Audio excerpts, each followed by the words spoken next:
रब्बिश्रह ली सदरी वयस्सिर ली अमरी वहलुल उक़दतम मिन लिसानी यफ़क़हू क़ौली रब्बी अऊज़ु बिका मिन हमाज़ातिश शयातीन व अऊज़ु बिका रब्बी अन यहज़ुरून। बिस्मिल्लाहिर रहमानिर रहीम।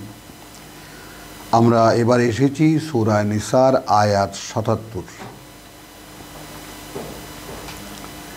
কিন্তু তার আগে আমরা দুখানা আয়াত দেখব সূরা। হয়তো আমরা এই যাকাত শব্দ দুটির সন্ধান যখন করছিলাম এর আগে হয়তো পড়েছি, বলেছি এই প্রসঙ্গ, কিন্তু আবার আমরা এই দুখানা আয়াত পড়ব। যে তিনখানা আয়াত ৪৮, ইন্নাল্লাহা লা ইয়াগফিরু আন ইউশরাকা বিহি। ৪৮ সূরা নিসা। কার্যত আল্লাহ ক্ষমা করবেন না যদি অংশীদার করা হয় তার সাথে। এখন কোনোভাবেই কি, যেমন আল্লাহর একটি আদেশ আমি জানি, সেখানটা জানার পরেও আমি নিজে তার উপরে কিছু করলাম, তাহলে আমার বিশ্বাস নেই। আল্লাহ একটি আদেশ দিয়েছেন, সেটাকে বদলে আমি বললাম যে অমুক জায়গায় আছে, তমুক জায়গায় আছে, অমুক হুজুর এটা বলছে, তমুক হুজুর এটা বলছে, ইত্যাদি। এ সমস্ত দোহাই যেগুলো আমরা দেই, এটা অংশীদার হয় কি না ভেবে দেখতে। অংশীদার আসলে কাকে বলে? আল্লাহর অংশীদার মানে খালি মূর্তি পূজাই তো নয়। আমার নিজের পূজা, আত্মপূজা, অর্থাৎ আমি যদি আমার ইচ্ছাকে আমার মধ্যে কার্যকর করি, সেটা সবচাইতে বড় শিরক। সেইভাবে আমরা আল্লাহর সঙ্গে মিলিয়ে যেই ভাবনা আমরা ভাবি, সেটাও শিরক হয় কি না কোরআন পড়ে দেখা। আমার কোনো রায় এখানে নেই। ইন্নাল্লাহা লা ইয়াগফিরু আন ইউশরাকা বিহি,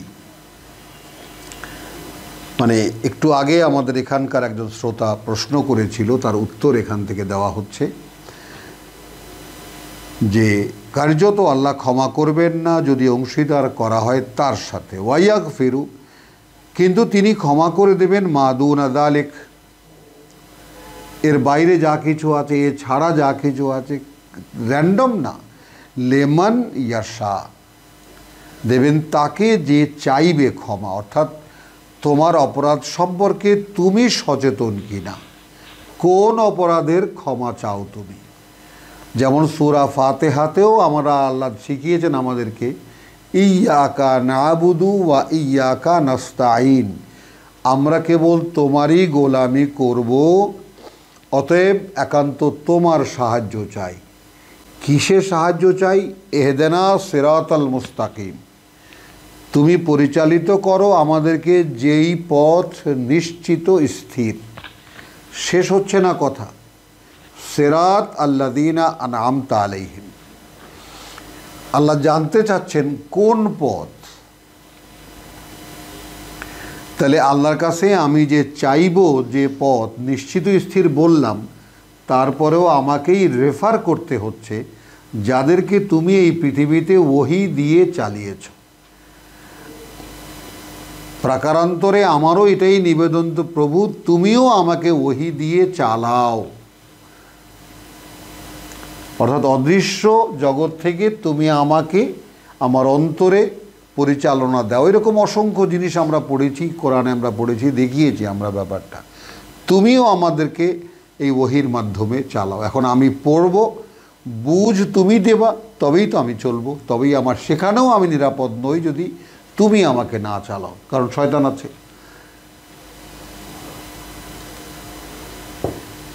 ওমান ইউশরিক বিল্লাহ, কারণ অংশীদার যে করলো আল্লাহর সাথে, ফাকাদ ইফতারা ইসমান আযীমা, তাহলে সে তো আসলে উদ্ভাবন করলো, সে তো আসলে সূচনা করলো এক বিরাট পাপের। মানে কোনোভাবে যদি একটু অংশীদারিত্ব শুরু হয়, সেটা যে কোথা থেকে কোথায় নিয়ে যাবে।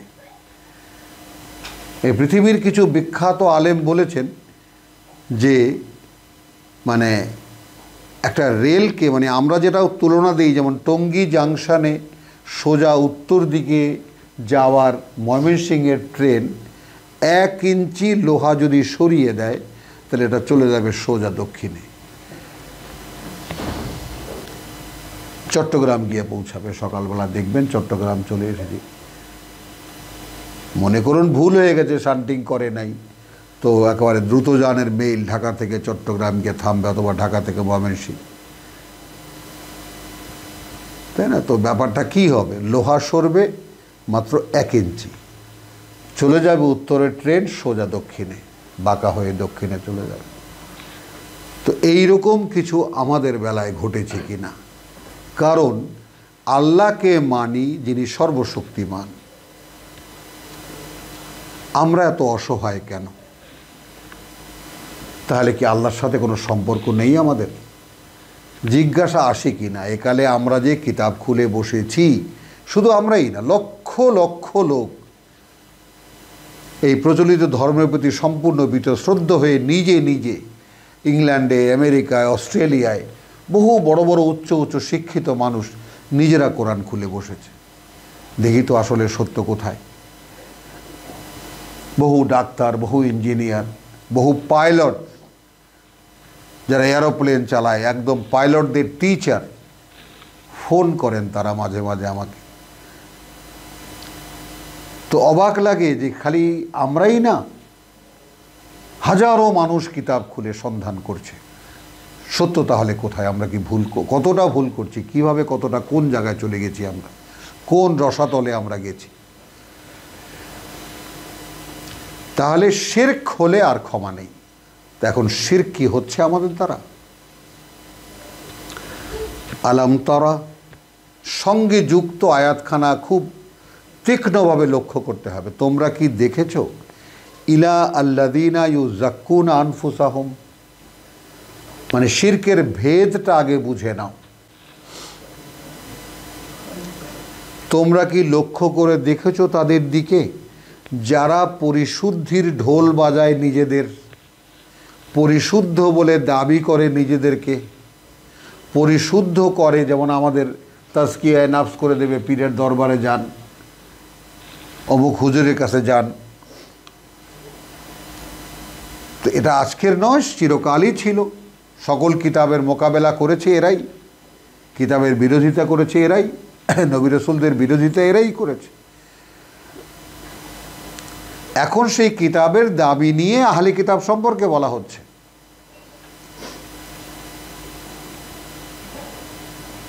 তোমরা কি দেখেছো আল্লাযীনা ইউযাক্কুনা আনফুসাহুম, যারা পরিশুদ্ধ দাবি করে তাদের নিজেদের? খেয়াল করি, বাল আল্লাহু ইউযাক্কি মান ইয়াশা, কিন্তু বাস্তবতা তো এই যে আল্লাহ পরিশুদ্ধ করেন তাকে যে চায়, এই কাজটাই তো কোনো মানুষের না। একটা মানুষ নিজে কি করে পরিশুদ্ধ হবে, তাই না? যেমন এখানে সূরা, এই যে আমরা আল ইমরানের এই যে শেষ রুকুতে একখানা আয়াত আছে এরকম, যে রব্বানা ইন্নানা 193, রব্বানা ইন্নানা সামি'না মুনাদিয়ান, হে প্রতিপালক শুনেছি আমরা, ডাক দিয়েছি একজন আহ্বানকারী, ইউনাদি লিল ঈমান, প্রার্থনা করছি কিন্তু রব্বানা বলে।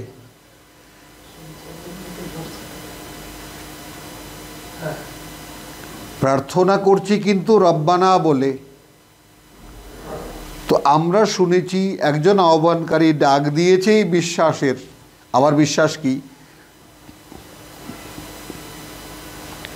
আন আমিনু বিরাব্বিকুম, বিশ্বাস আনো তোমরা তোমাদের প্রতিপালকের প্রতি। ফাআমান্না, তাহলে আবার নতুন করে বিশ্বাসকে আবার এইভাবে এনেছি, তুমি আমাদের সৃষ্টিকর্তা, তুমি আমাদের প্রতিপালক।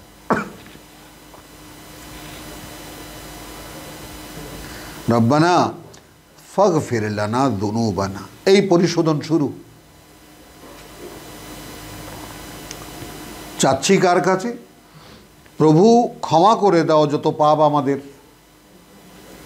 ওয়া কাফির আন্না সাইয়্যাতিনা, এবং দূর করে দাও, নামিয়ে দাও আমাদের থেকে যত পাপ প্রবণতা আমাদের। এই তো পরিশোধন, এই তো জাকাত। ওয়াতাওয়াফানা মা'আল আবরার, তাই না? আমরা তাহলে কি দেখলাম? ওই যারা আল্লাহর আয়াত গোপন করে, আমরা কি দেখলাম? আমরা কি দেখিনি? যারা আল্লাহর আয়াত গোপন করে, এখানে পরিষ্কার, ইয়াকুলুনা ফি বুতুনহিম ইল্লান নার 174 বাকারার, ওয়ালা ইউকাল্লিমুহুমুল্লাহু ইয়াওমাল কিয়ামাহ, এদের সঙ্গে কিয়ামতের দিন কথাও বলবেন আল্লাহ, ওয়ালা ইউযাক্কিহিম, পরিশুদ্ধও করবেন না। তো পরিশোধনটা কিসের? আর এটা কিভাবে আমরা এই 2.5 টাকা জাকাতের সাথে মেলাবো এই শব্দটিকে?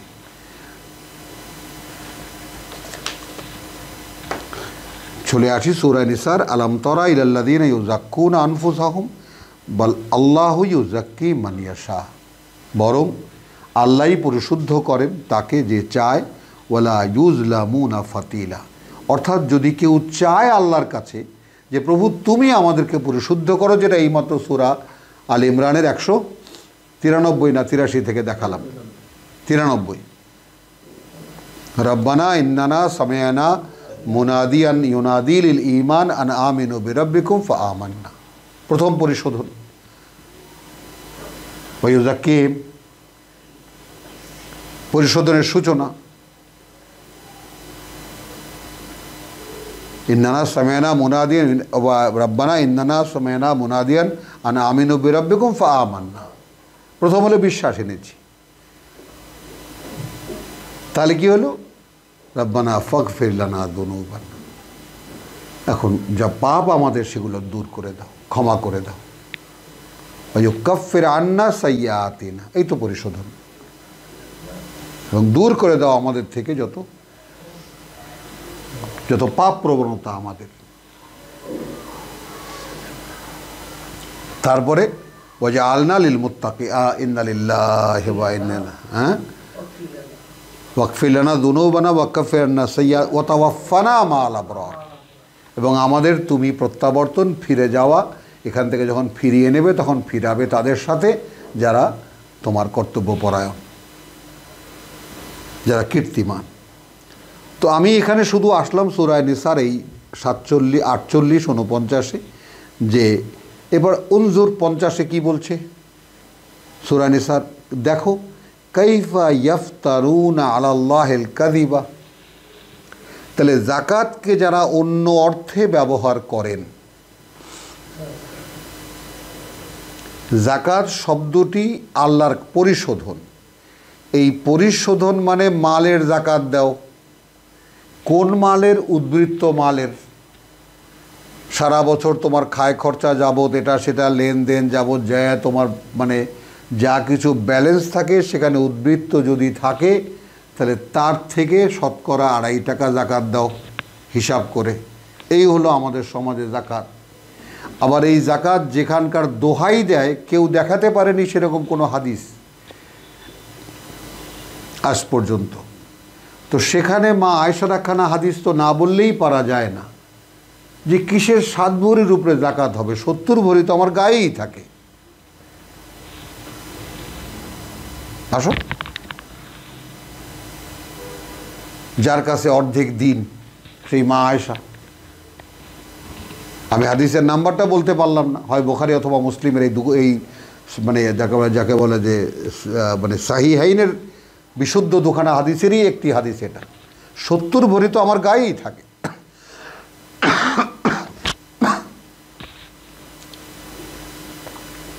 সত্তর তোলা বলি আর 70 ভরি বলি।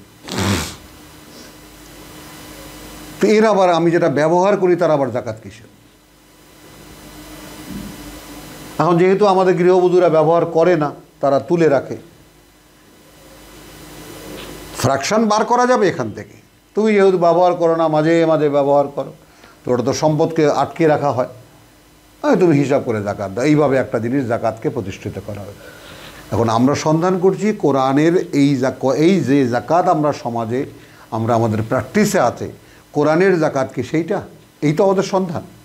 কোনো বিতর্ক নয় এখানে, কাউকে হেও করা নয়, কাউকে ছোট করা নয়। অর্থাৎ আমরা চেষ্টা করছি যে আমরা যে ধর্মকর্ম করছি এ করে আল্লাহর কোনো সাহায্য আসছে না কেন আমাদের কাছে, যেখানে এই পৃথিবীর পরিচালক হওয়ার কথা আমাদের, এই কোরআন বলছে যেখানে পৃথিবীর পরিচালনা থাকবে আমাদের কাছে, আমরা মানুষকে আল্লাহর পথে ডাকব, আমরা থাকব সবার উপরে, সেখানে আমরা সবার চেয়ে তলায় কেন, আসফালা সাফিলিনে কেন, এই সন্ধান থেকেই তো খুঁজছি। তাহলে প্রচলিত আমাদের যে সমস্ত সমাজে ধর্মের নামে যে সমস্ত শব্দগুলো প্রচলিত আছে, তো সেইগুলো আমরা কোরআনের সন্ধান করছি। তাহলে আমরা সূরা নিসার আয়াত 48 এবং 49 দেখলাম যাকাত বিষয়টা আদৌ মানুষের নয়, এইটা আল্লাহর, যা তিনি মানুষের জন্য করেন এবং করেন তার জন্য যে চায় তার কাছে। পরিষ্কার, আল্লাহু ইউজাক্কি মান ইয়াশা, আল্লাহ পরিশুদ্ধ করেন তাকে যে চায়। এইবার আসি আমরা সূরা নিসার আয়াত 77। আলাম তারা ইলাল্লাযীনা কিলা লাহুম, সেই প্রথম দিকের মুসলিম যারা মক্কায় যখন রসুল ছিলেন, এটা মাদানী সূরা, সূরা নিসা মাদানী সূরা, হিজরতের পরে প্রায় 4th বা 5ম বছরে এটা নাজিল হয়েছে, হিজরতের পরে যখন মুসলিমদের একটা সমাজ গঠিত হয়েছে। সূরা নিসা এবং মায়েদায় শুধু বিধিবিধান, অর্থাৎ কোরআনী শরীয়ত। এখানে তুমি কি তাদেরকে দেখেছো যারা বলে, যখন বলা হয় তাদেরকে কুফু আইদিয়াকুম ওয়া আকিমুস সালাতা ওয়া আতু আয-যাকাত, এখন মৌলিক একটি প্রশ্ন দাঁড়ায়, সালাতি যেই সালাত আমরা করি সেটা তো মাক্কি জীবনে ছিল না। আমাদের ইতিহাস বলেন, তাফসির বলেন, হাদিস বলেন, কোনো সূত্র থেকে পাওয়া যাবে না মক্কায় সাধারণ বিশ্বাসীদের কোনো নামাজ ছিল। শুধু রসুল গিয়ে আয়াত অনুশীলন করতেন কাবার সামনে, তা নিয়ে কোরআনে আমরা দেখিয়েছি যে তাও তার উপরে কত ইতিহাস আছে, ভুঁড়ি ফেলে সেজদায় গেছেন, ভুঁড়ি ফেলে দিয়েছে, নানান ধরনের কাহিনী নিয়ে আছে। কিন্তু অন্য কেউ এই নামাজ পড়েছে কাবা চত্বরে এমন কোনো ইতিহাস তো আমাদের নেই। হিজরতের আগে, মক্কা পরিশুদ্ধ হওয়ার আগে, সমস্ত মূর্তি বের করার আগে, হিজরিত 7ম সালে, হিজরি 7 সালে রসুল সাল্লাল্লাহু আলাইহি ওয়াসাল্লাম এসেছেন। কাবা 8ম হিজরিতে মানে রসুল আসেননি, তাই না? রসুলের প্রেরিত দূতেরা এসে ওমরা করে গেছেন, যেটা হুদাইবিয়ার সন্ধি অনুযায়ী ছিল। 8ম হিজরিতে রসুল এসেছেন তার সঙ্গী সাথী নিয়ে প্রায় 10,000, এবং এসে মক্কা জয় করেছেন। তারপরে 10ম হিজরিতে তিনি হজ করেছেন, যেটাকে আমরা বিদায় হজ বলি, যদিও তার কোনো কথা এই কোরআনে নেই, যেটা আমাদের কাছে বিখ্যাত ঘটনা, বিদায় হজ ইত্যাদি। বিদায় হজে রসুল এটা বলেছেন। মানে রসুল যে কোরআন বলেছেন, এই 6,666খানা আয়াত অথবা 3,336খানা আয়াত, দুটো মত আছে, যেহেতু আমি বললাম, এটা কারো মুখে তুমি শুনবা না যে তুমি যে কোরআন পড়ো ভাই, এই কোরআনের প্রত্যেকটা আয়াত রসুল বলে গেছেন, আর এই আয়াতকেই হাদিস বলেছেন আল্লাহ। ফাবিআইয়ি হাদিসিন বাদাহু ইউমিনুন, 14 জায়গায় হাদিস শব্দটি এই কোরআনের বেলায় বলা আছে। তাহলে কোরআনকে হাদিস বলা হচ্ছে, রাসূল এই আল্লাহর আয়াত বলেছেন মানুষের কাছে। ফামা বাল্লাগতা রিসালাতাহু, সূরা মায়েদা থেকে এইমাত্র আমরা পড়ে শোনালাম, ইয়া আইয়ুহার রাসূলু বাল্লিগ মা উনজিলা ইলাইকা মির রাব্বিকা ওয়া ইন লাম তাফআল ফামা বাল্লাগতা রিসালাতাহু আল্লাহু ইয়াসিমুকা মিনান নাস, আল্লাহ তোমাদের মানুষের কবল থেকে তোমাকে উদ্ধার করবেন, রক্ষা করবেন। মানুষ শুনবে না, তো তোমাকে বলতে হবে। এখন আমরা সেটাই বললাম যে আমরা কথাগুলো এমনভাবে বলি যাতে আমাদের 15-20 পদ খাবার দিয়ে আমাদেরকে খাওয়ায় এবং পকেট ভরে টাকা দেয়। আর কোরআন বলতে গেলে ইট পাথর ছাড়া কিছুই পাওয়া যাবে না। পায়ে পায়ে মৃত্যুর ঝুঁকি আছে, যেখানে আল্লাহই একমাত্র সংরক্ষক বা রক্ষক। সেই কোরআন পড়ছি আমরা। এটাও যারা কাছে দূরে আছেন শুনে রাখবেন, বুঝে রাখবেন। আসুন, এখানে কুফু আইদিকুম শব্দটি এসেছে সূরা নিসার আয়াত ৭৭-এ। একটু পেছনের কথা বলি এই জন্যে যে এখানে অনেকগুলো আয়াত পড়ে ব্যবস্থাটা এখানে বলা যাবে না। এখানে কথাটা হঠাৎ করে তোলা হয়েছে, তুমি কি তাদের দিকে লক্ষ্য করেছো যাদেরকে বলা হয়েছিল কুফু আইদিকুম, হাত বুকের সঙ্গে বেঁধে রাখো। তার মানে মক্কায় যখন জুলুম, নির্যাতন, অন্যায়, অত্যাচার হচ্ছিল, যারা বিশ্বাস এনেছে মুহাম্মাদের সাথে সাল্লাল্লাহু আলাইহি ওয়াসাল্লাম যারা আছে বলে, যারাই তাদের মানে ৩৭-৪০ জন প্রথম মুসলমানের মধ্যে ৩৭ জনই দাস। তাহলে মালিকরা, তুই মুহাম্মাদের কাছে গেছিলি, তুই মুহাম্মাদের কাছে গেছিলি, দে মার। কিন্তু সেইখানে বলা হচ্ছে যে লক্ষ্য করেছো কি তুমি,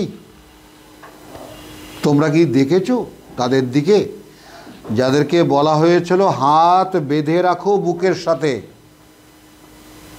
ওয়াকিমুস সালাত ওয়া আতুজ যাকাত। এইখানে কেমন করে আপনি সালাত কায়েম করো আর যাকাত দাও, কি করে এই জায়গায় বসাবেন আপনি এই দুটো মানে?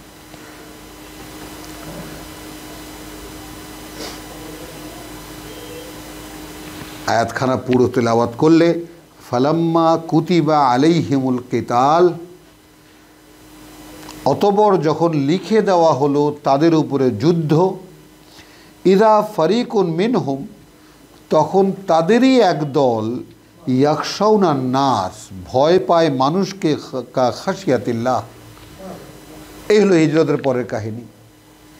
তো এখন বলা হচ্ছে, তুমি কি তাদেরকে লক্ষ্য করে দেখেছিলে যে মক্কায় যাদেরকে বলা হয়েছিল হাত বেঁধে রাখো বুকের সাথে, যত অত্যাচার হয় পিঠ পেটে দাও, আর শুধু রসুলের কাছ থেকে শোনা আয়াতের অনুশীলন করো এবং আল্লাহর কাছে নিজেদের পরিশুদ্ধির নিবেদন করো। সেটা আপনি যে কোনো অবস্থায় যে কোনোভাবে করতে পারেন, দাঁড়িয়ে, বসে, শুয়ে, গোপনে, প্রকাশ্যে আজান দিয়ে, একামাত দিয়ে, জামাত কায়েম করে, নামাজ কায়েম করে, সেটা তো নয়।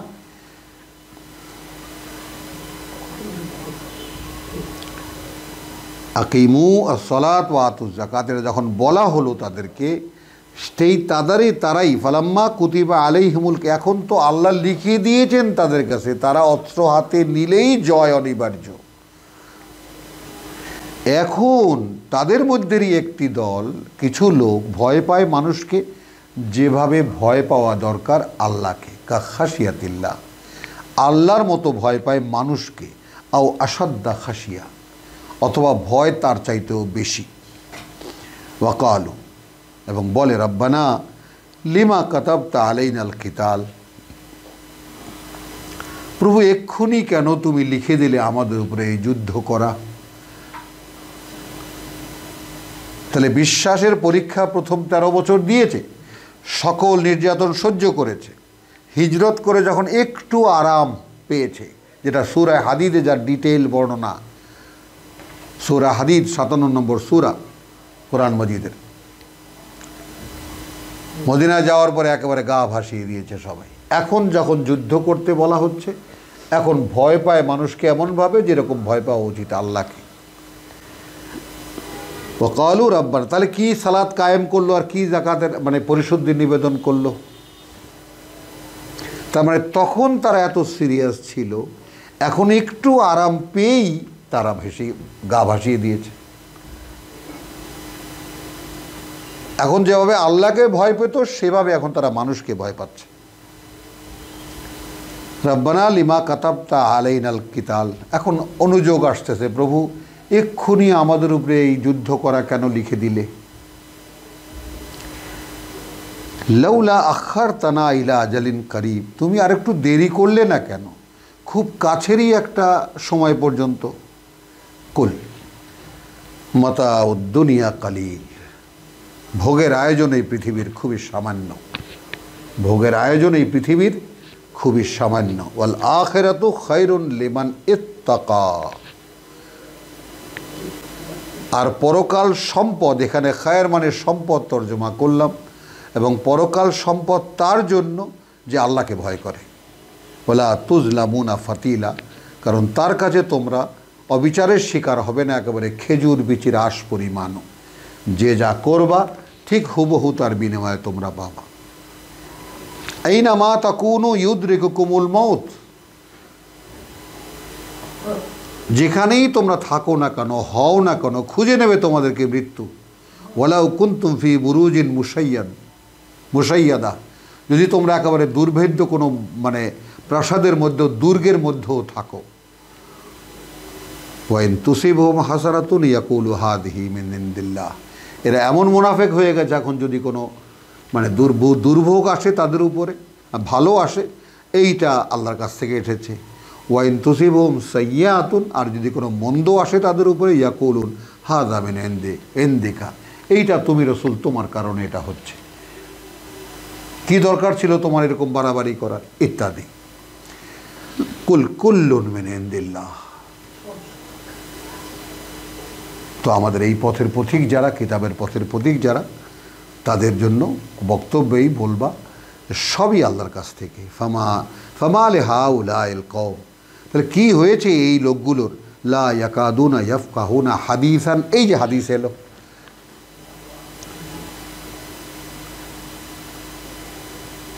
তারা কি কোনো কথাই বুঝতে পারে না? কি হয়েছে তাদের? যারা ইউকিমুনাস সালাত ওয়া ইউতুনাজ যাকাত ওয়া ইযা কিলা লাহুম কুফু আইদিকুম ওয়া আকিমুস সালাত ওয়া আতুজ যাকাত, সেই তারা। এখন আমরাও কি আমাদেরকে একটু সন্দেহের চোখে দেখতে পারি না যে এই সালাতের নামে যারা আমরা মসজিদে নামাজ পড়তে যাই, মসজিদ বানিয়ে নামাজ কায়েম করি, এই নামাজ যেটা অর্থহীন, আর যারা জাকাত মানে 2.5 টাকা জাকাত দিই, তারা আসলে কোথায় আছে? মা আসাবাকা মিন হাসানাতিন ফামিন আল্লাহ, যাই ভালো তোমাদের উপরে আসে আল্লাহ থেকেই আসে। ওয়া মা আসাবাকা মিন সাইয়্যাতিন, আর যাই আসে মন্দের, ফামিন নাফসিক। জিজ্ঞেস করছে রসুলকে, সেটা বুঝি তোমার কারণে? ও আরসালনাকা লিল নাস রাসূলান, যেখানে পাঠিয়েছি আমরা তোমাকে সমগ্র মানব জাতির জন্য আমার বার্তাবাহক। ওয়াকাফা বিল্লাহি শাহিদা, মানে কথাটা এরকম, মা আসাবাকা মিন হাসানাতিন ফামিন আল্লাহ, যা আল্লাহ থেকে আসে সেটা আল্লাহ ভালো, সেটা তারা পায় ভালো, সেটা আল্লাহ থেকে। ওয়ামা আসাবাকা মিন সাইয়্যাতিন, আর যা আক্রান্ত করে তোমাকে কোনো মন্দ, ফামিন আনফুসিকা, সেটা তোমার নিজের কারণে। ও আরসালনাকা লিন্নাসি রাসূলান ওয়া কাফা বিল্লাহি শাহিদা, মান ইউতিল্লাহ, যে আনুগত্য করবে আল্লাহর, ইউতির রাসূল, আল্লাহর বার্তাবাহকের, ফাকাদ আতা আল্লাহ। তাহলে এখানে আমরা রাসূল বলতে আমরা তর্জমা করি আল্লাহর বার্তাবাহক। রাসূল শব্দটিকে আমরা মানে আরবির আড়ালে রাখতে চাই না, আরবির আড়ালে রাখতে চাই না। রাসূল বললে কোনো বোধ আসে না। রাসূল মানে আল্লাহর বার্তাবাহক, সেইটা আমরা বাংলায় বলতে চাই। যারা আনুগত্য করবে আল্লাহর বার্তাবাহকের, ফাকাদ আতা আল্লাহ, তাহলে সে নিশ্চিত আনুগত্য করলো আল্লাহরই।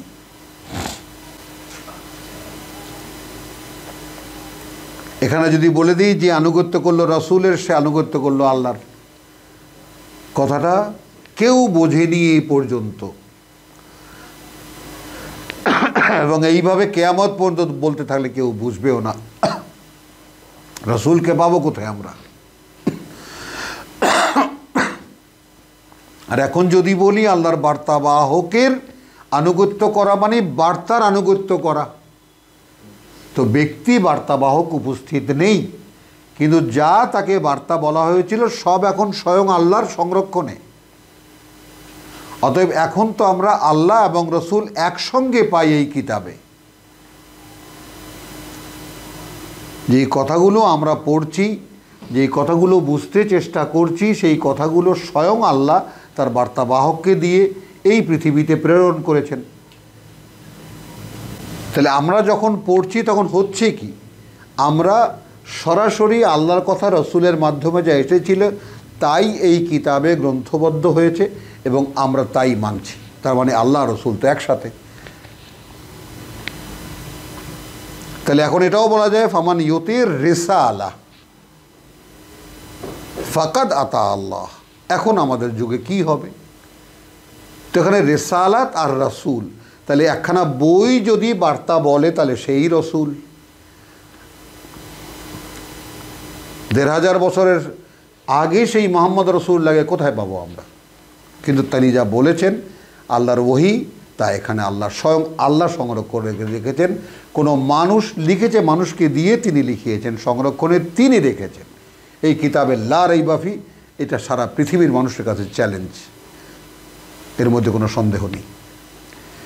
তো মান ইউতির লা রাসূলা ফাকাদ আতা আল্লাহ ওয়ামান তাওয়াল্লা, আর যে এ থেকে মুখ ফেরালো ফামা আরসালনাকা আলাইহিম হাফিজা, অতএব তুমি বুঝে নাও পাঠাইনি আমরা তোমাকে এদের উপরে পাহারাদারি করতে।